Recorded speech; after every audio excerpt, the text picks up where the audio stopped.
मैं डॉक्टर श्याम सुंदर शर्मा आज आपका पुनः स्वागत करता हूं चिरायु गीता यूट्यूब चैनल पर।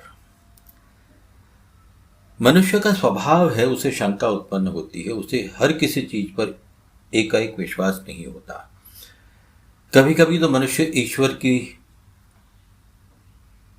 उपस्थिति में भी, उनके होने नहीं होने में भी संशय करने लगता है। और इस प्रकार के संशयों को, शंकाओं को दूर करने के लिए स्वयं ईश्वर, स्वयं भगवान कभी कभी हमारे सामने ऐसे प्रत्यक्ष प्रमाण पेश करते हैं कि हमें विश्वास करना होता है। ऐसी ही एक सच्ची घटना जब भगवान को कोर्ट में बहस करनी पड़ी, आपको बताने जा रहा हूं। देखिए, श्रीमद् भगवद गीता के 14वें अध्याय में अर्जुन ने गुणातीत मनुष्य के लक्षणों के विषय में भगवान श्री कृष्ण से पूछा है। गुणातीत मनुष्य का अर्थ है कि तीनों गुणों से, यानी सत्व, रज और तम, इन तीनों गुणों से अतीत हुआ, इनसे परे हुआ मनुष्य, यानी इन तीनों गुणों का किसी भी प्रकार से उस मनुष्य पर अच्छा या बुरा कोई भी प्रभाव नहीं होता है।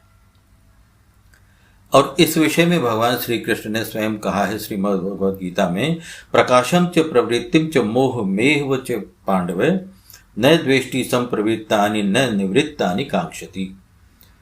मनुष्य में वृत्तियों को होना स्वाभाविक है, किंतु तुम ये जान लो कि वृत्तियां सदैव एक जैसी नहीं होती, किसी के भी समान नहीं होती।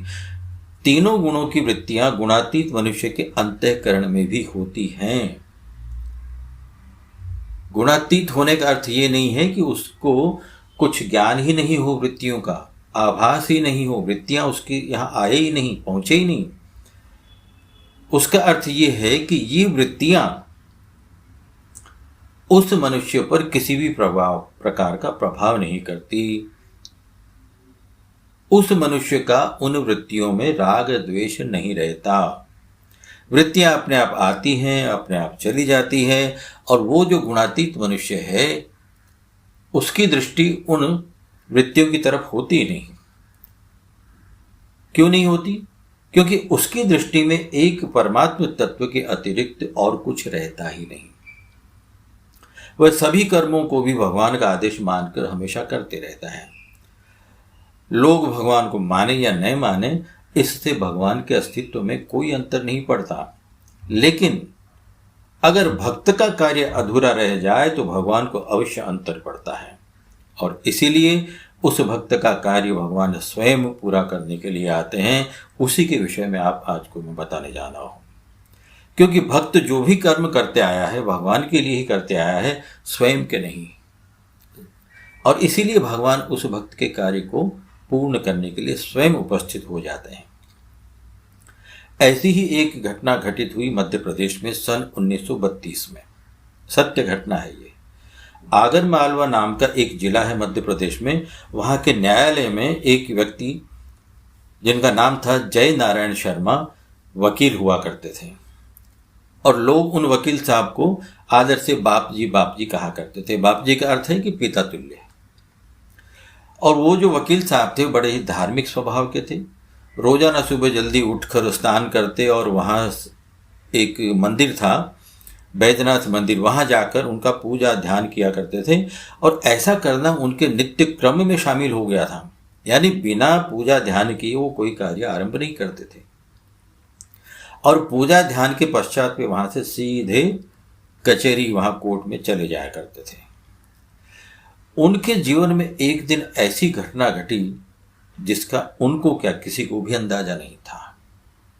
हमेशा की तरह बाप जी पूजा ध्यान करने के उपरांत उनको न्यायालय में जाना था, लेकिन बाप जी का मन ध्यान में इतना लीन हो गया, ध्यान में इतना खो गए थे बाप जी कि उन्हें समय का ध्यान ही नहीं रहा कि कितना समय हो गया है।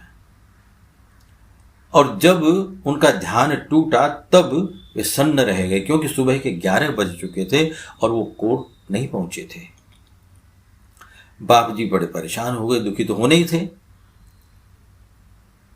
मन बड़ा खिन्न हो गया उनका, क्योंकि उस दिन उनका एक जरूरी केस, बहुत ही जरूरी इंपॉर्टेंट केस बहस में लगा हुआ था।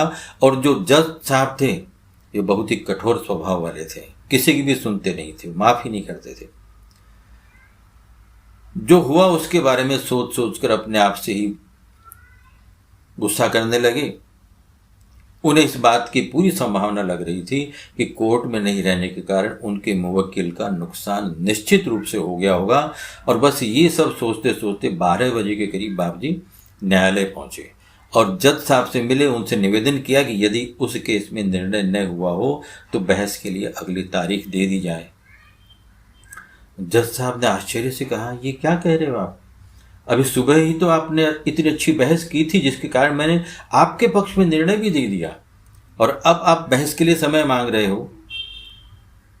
जब बाप जी ने कहा कि मैं तो था ही नहीं, तब जज साहब ने फाइल मंगवाकर उन्हें दिखाई। बाप जी ये देखकर सन्न रह गए, आश्चर्यचकित रह गए कि उनके हस्ताक्षर भी उस फाइल पर बने हुए थे। न्यायालय के कर्मचारियों, साथी वकीलों और स्वयं उस मुवक्किल ने बताया कि आप सुबह सुबह ही न्यायालय आ गए थे और अभी थोड़ी देर पहले ही यहां से गए हो आप न्यायालय से।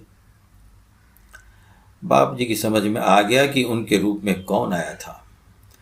बाप जी समझ गए कि टेढ़ी टांग वाला बांके बिहारी काम कर गया।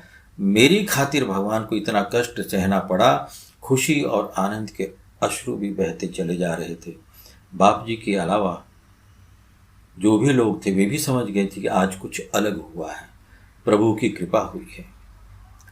इस सारी घटना के बाद आप विश्वास कीजिए कि इस सारी घटना के बाद बाप जी ने उसी समय संन्यास ले लिया और फिर कभी अपने घर या न्यायालय में नहीं गए। इस घटना की चर्चा अभी भी आगर मालवा के निवासियों और विशेष रूप से वकीलों और न्यायालय से संबंधित लोगों के बीच में होती रहती है। और इस घटना के बाद न्यायालय के परिसर में बाप जी की मूर्ति स्थापित की गई। न्यायालय के उस कक्ष में बाप जी का चित्र आज भी लगा हुआ है, जिसमें कभी भगवान बाप जी का वेश धरकर बहस करने आए थे। इतना ही नहीं, लोग उस फाइल की प्रतिलिपि, उसकी कॉपी करवाकर, उसको फोटो लेकर जाते हैं और जिसमें बाप जी के रूप में आए भगवान ने हस्ताक्षर किए थे और उसकी पूजा करते हैं। ये घटना क्या बताती है? ये घटना बताती है कि अगर विश्वास और समर्पण पूर्ण हो, सभी कार्य ईश्वर का आदेश मानकर ईश्वर के लिए ही किए जाए, तो ठाकुर जी अधूरा नहीं रहने देते भक्त के कार्य को, भक्त की जिम्मेदारी को अवश्य पूरा करते हैं, जैसा बाप जी का किया। जय गोपाला, जय नंदलाला।